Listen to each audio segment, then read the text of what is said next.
তো সুতরাং শুধু মন্দির মন্দির পাথর পাথর প্রতিমা প্রতিমা করে মানুষ সব পাথর হয়ে যাচ্ছে, এটা এক ধরনের কাফেরবাদ বলা যেতে পারে। অনেকে মনে হয়তো কষ্ট নেবে, কিন্তু এটা চিরন্তন সত্য।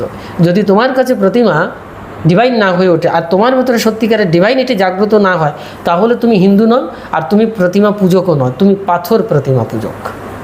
ঠিক আছে? সত্যিকারের প্রতিমা, জীবন্ত মাকে তুমি পুজো করতে পারছো না। প্রতিমা শব্দটির অর্থ হচ্ছে সর্বং খলিদম ব্রহ্ম।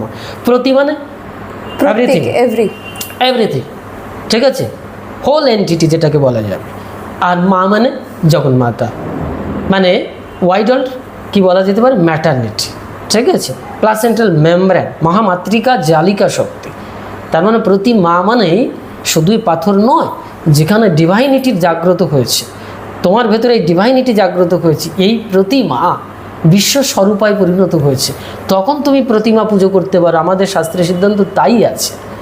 একজন ব্যক্তি তখনই পূজা করতে পারে পাথরের যখন সে অধিকারী হয়। কখন করতে পারে জানো? বৈষ্ণবীয় ফিলোসফিতে পরিষ্কার উঠে এসেছে, আর বেদান্তের সিদ্ধান্ত এটা আছে। সবার জন্য প্রতিমা পূজা নয়, যদিও প্রাথমিক পর্যায়ে করতে পারে বটে, এক শ্রেণীর দর্শনে আছে, কিন্তু শাস্ত্র তো দর্শন হচ্ছে এটা বলছে, সর্বভূতে শ্রী বিষ্ণু আছেন না জানিয়ে বিষ্ণু পূজা করে অতি প্রাকৃত হইয়া। অতি প্রাকৃত মানে জাগতিক, শুধু জাগতিক না, অতি জাগতিক, ম্যাটেরিয়াল, মানে একেবারে স্থূল প্রকৃতির পূজা হবে। সর্বভূতে শ্রী বিষ্ণু আছেন না জেনে তিনি বিষ্ণু পূজা করে।